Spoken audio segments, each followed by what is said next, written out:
कोंबड खत आणलंय, तिकडे नारळाला टाकायचंय, औषध मारायचंय. काय आयुष्य गेलेला का तुझं कष्टात. आता बास कर, पोराला सांग की काम कराय. अरे कवर सांगतो बाबा, हे मला झक मारावं लागते या. धरू लाग वाढ इकडे. हा दर. हा बाद झालं. चल तिकडे. पण जरा बसून बोलू लागा, दोन शब्द वाईज गप्पा मारू. बघ काय जिंदगीत अर्थ राहिला नाही माझ्या.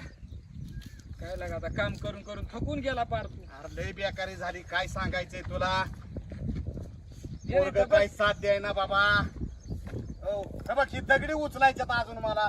हो अरे तुला काय सांगायचंय, पोराचं लग्न केलं, ती सुनबाई घराई आणली, हा, आणि पोराच्या नावावर ही जमीन बी करून दिली.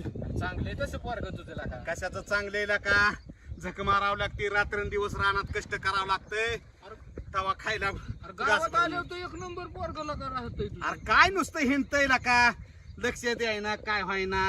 हो बर, काम केल्याशिवाय तर घास द्यायना सूनबाई बी. तो का आलं किती पोरग. हाय त्याला घेतो का उरावा आता, नुसतं वळू सारखं माजलं या. हा?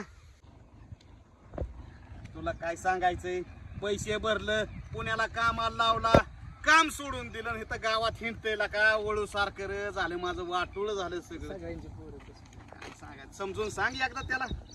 ए बाळा, अरला का अण्णाचं वय झाले, इथं काम करू करू लागा मरायला लागला अण्णा.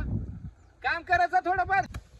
अण्णा उद्यापासून राहणार द्यायचं बंद, निवांत झोपायचं. हा, आणि खायला खायचं बघू नंतर की नंतर. अरे पण झालंय तरी काय.